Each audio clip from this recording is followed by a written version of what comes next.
राधे राधे। जय श्री कृष्ण मित्रों, आप सभी भक्तों का हमारे चैनल युग रचना में बहुत बहुत स्वागत है।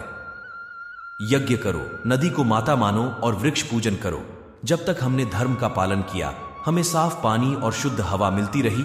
जैसे ही वैज्ञानिकों के कहने पर धर्म छोड़ा, हमें शुद्ध पानी के लिए आरओ, स्वच्छ हवा के लिए मास्क लगाना पड़ा। फिर से सनातन धर्म का धारण करो। गीता पर हाथ रखकर कसम खाई जाती है सच कहने के लिए, मगर गीता पढ़ाई क्यों नहीं जाती है? सच जानने के लिए। जीवन में क्या करना है, यह हमें रामायण सिखाती है। जीवन में क्या नहीं करना है, यह हमें महाभारत सिखाती है। और जीवन को कैसे जीना है, यह हमें श्रीमद् भागवत गीता सिखाती है। व्यवहार घर का शुभ कलश है और इंसानियत घर की तिजोरी। मधुर वाणी घर की धन दौलत है और शांति घर की महालक्ष्मी। पैसा घर का मेहमान है और एकता घर की ममता। व्यवस्था घर की शोभा है और समाधान सच्चा सुख। मेरा परिवार अपनेपन की बगिया है। खुशहाली का द्वार जीवन भर की पूंजी है। एक सुखी परिवार नाजुक डोरी रिश्तों की मांगे। बस थोड़ा सा प्यार, अहम छोड़कर घर झुक जाए तो बना रहेगा घर संसार। टूटेगा हर सपना अपना अगर बिखरता है परिवार। साथ अगर हो अपनों का तो होगा खुशियों का अंबार। लोग क्या कहेंगे, पहले दिन हंसेंगे, दूसरे दिन मजाक उड़ाएंगे और तीसरे दिन भूल जाएंगे। इसलिए लोगों की परवाह मत करो। करो वो जो उचित हो, जो तुम चाहते हो, जिसमें तुम खुश हो। याद रखना, जिंदगी तुम्हारी है, लोगों की नहीं। प्रार्थना का असर किसी भी क्षण हो सकता है। विकट से विकट परिस्थिति में भी प्रार्थना करना ना भूलें, चाहे प्रार्थना पूरी होने के कोई भी आसार नजर ना आ रहे हों। अजीब रिश्ता है मेरा ऊपर वाले के साथ। मुसीबत जब भी आती है, ना जाने किस रूप में आता है, हाथ पकड़कर पार लगा देता है। मैं उसके सामने सर झुकाता हूं, वो सबके सामने मेरा सर उठाता है। किसी के बुरे वक्त में उसका हाथ पकड़ो, सहारा दो और उसे हिम्मत दो, क्योंकि बुरा वक्त तो थोड़े समय में चला जाएगा, लेकिन वो आपको दुआ जिंदगी भर देता रहेगा। जिसे जीना आता है वह बिना किसी सुविधा के भी खुश मिलेगा। जिसे जीना नहीं आता वह सभी सुविधाओं के होते हुए भी दुखी मिलेगा। जिंदगी म्यूजिक प्लेयर नहीं है जिसमें आप अपनी पसंद के गीत सुन सके। जिंदगी एक रेडियो है, उसमें जो भी आ रहा है उसी से मनोरंजन करें।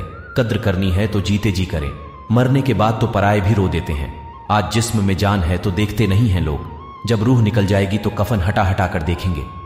किसी ने क्या खूब लिखा है, वक्त निकालकर बातें कर लिया करो अपनों से। अगर अपने ही न रहेंगे तो वक्त का क्या करोगे? गुरूर किस बात का साहब, आज मिट्टी के ऊपर तो कल मिट्टी के नीचे। जिनके पास अपने हैं वो अपनों से झगड़ते हैं, जिनका कोई नहीं अपना वो अपनों को तरसते हैं। कल न हम होंगे न गिला होगा, सिर्फ सिमटी हुई यादों का सिलसिला होगा। जो लम्हे हैं चलो हंसकर बिता लें, जाने कल जिंदगी का क्या फैसला होगा। मीठे हलवे की कटोरी में काजू, बादाम, सूजी सब तो दिखाई देते हैं, पर जिस चीज से इसमें मिठास है वह शक्कर नजर नहीं आती है। ठीक ऐसे ही मेरे जीवन में भी प्रभु हैं जो रोजाना दिखाई तो नहीं देते, पर आपके अपनेपन की मिठास मेरे जीवन को हमेशा आनंदित करती रहती है। जिंदगी के 5 सच। पहला, मां के सिवा कोई वफादार नहीं हो सकता। दूसरा, गरीब का कोई दोस्त नहीं हो सकता।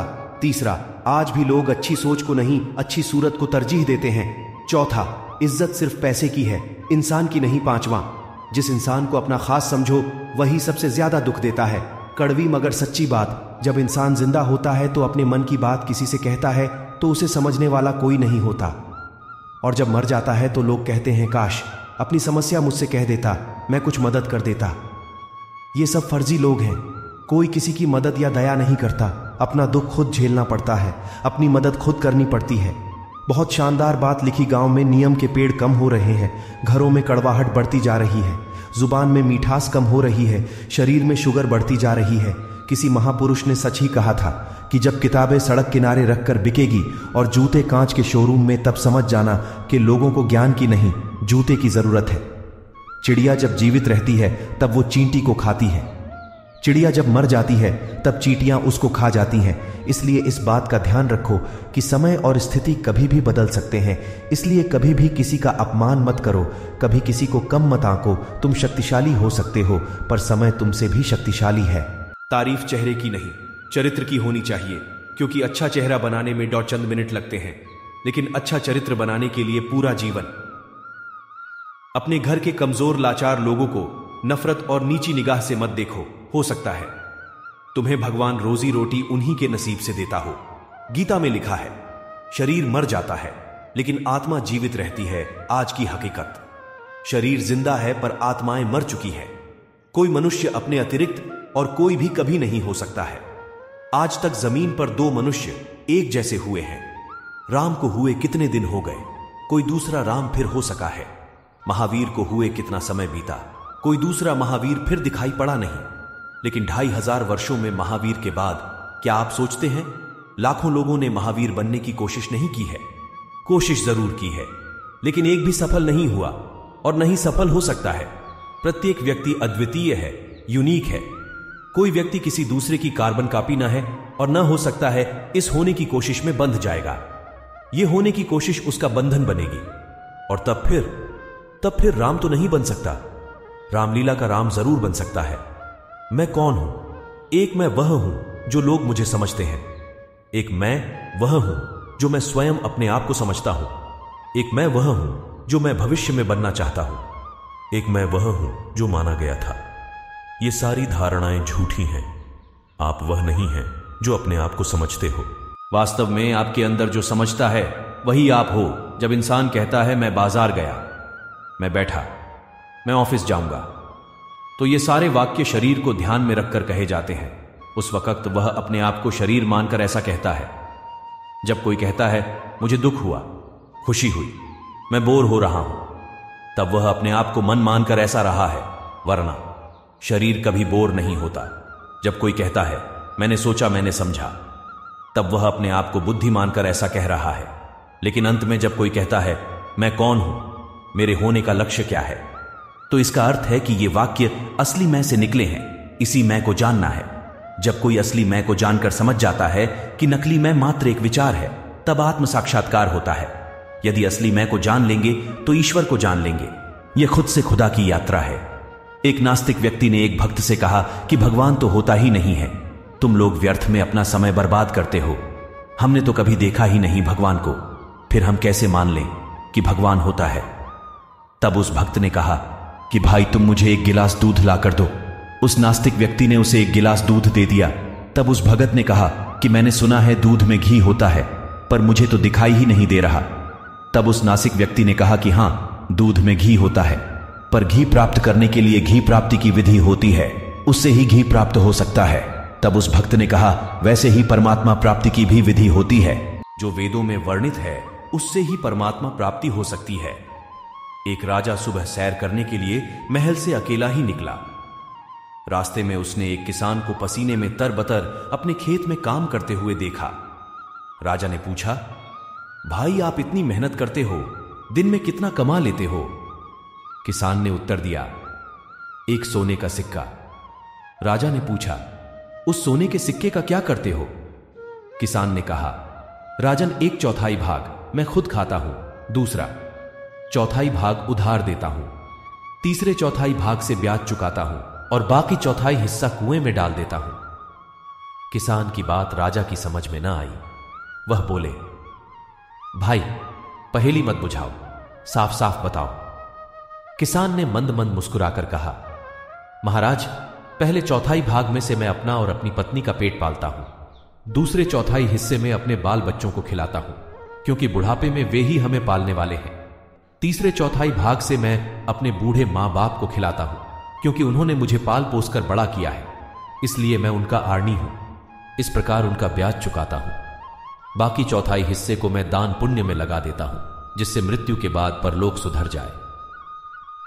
राजा किसान की ईमानदारी पर बहुत खुश हुआ। एक व्यक्ति की आदत थी कि वह रोज सभी परिचित लोगों से नमस्कार करता था, लेकिन एक आदमी उसके नमस्कार का जवाब गाली से देता था। एक दिन किसी ने उस व्यक्ति से पूछा, वह आदमी तुम्हें भला बुरा कहता है, फिर भी तुम उसे नमस्कार क्यों करते हो? उस नेक इंसान ने जवाब दिया, जब वह मेरे लिए अपनी बुरी आदत छोड़ नहीं सकता तो मैं उसके लिए अपनी अच्छी आदत क्यों छोड़ूं? एक महात्मा ने एक दीवार पर बड़ा सा सफेद पेपर लगाया और मार्कर से उस पर एक काला डॉट लगा दिया।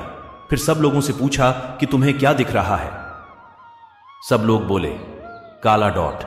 तब महात्मा बोले, कमाल है, इतना बड़ा सफेद पेपर नजर नहीं आ रहा और छोटा सा काला डॉट नजर आ गया। यही हाल आज सभी का है। उन्हें किसी व्यक्ति की सारी जिंदगी की अच्छाई नजर नहीं आती, मगर उसकी छोटी सी बुराई तुरंत नजर आ जाती है। कहीं ना कहीं कर्मों का डर है, नहीं तो गंगा पर इतनी भीड़ क्यों है। जो कर्म को समझता है उसे धर्म को समझने की जरूरत ही नहीं। पाप शरीर नहीं करता, विचार करते हैं, और गंगा विचारों को नहीं, सिर्फ शरीर को धोती है। शब्दों का महत्व तो बोलने के भाव से पता चलता है, वरना वेलकम तो पायदान पर भी लिखा होता है। जो नसीब में है वो चलकर आएगा, जो नहीं है वो आकर भी चला जाएगा। जिंदगी को इतना सीरियस लेने की जरूरत नहीं है दोस्तों, यहां से जिंदा बचकर कोई नहीं जाएगा। एक सच है कि अगर जिंदगी इतनी अच्छी होती तो हम इस दुनिया में रोते रोते ना आते।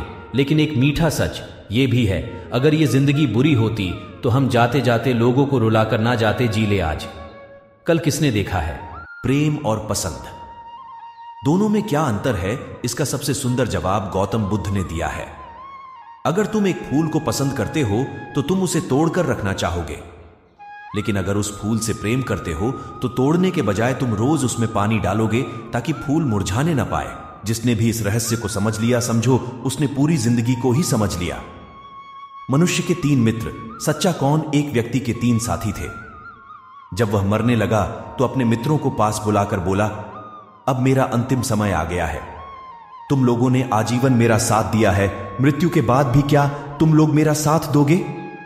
पहला मित्र बोला, मैंने जीवन भर तुम्हारा साथ निभाया, लेकिन अब मैं बेबस हूं, अब मैं तुम्हारी कोई मदद नहीं कर सकता। दूसरा मित्र बोला, मैं मृत्यु को नहीं रोक सकता, मैंने आजीवन तुम्हारा हर स्थिति में साथ दिया है, मैं यह सुनिश्चित करूंगा कि मृत्यु के बाद तुम्हारा अंतिम संस्कार सही से हो। तीसरा मित्र बोला, मित्र तुम चिंता मत करो, मैं मृत्यु के बाद भी तुम्हारा साथ दूंगा, तुम जहां भी जाओगे मैं तुम्हारे साथ रहूंगा। वे तीनों मित्र थे धन, परिवार और कर्म। दोस्तों, वीडियो अच्छी लगी हो तो लाइक करें और चैनल को भी सब्सक्राइब करें। जय श्री राधे कृष्ण।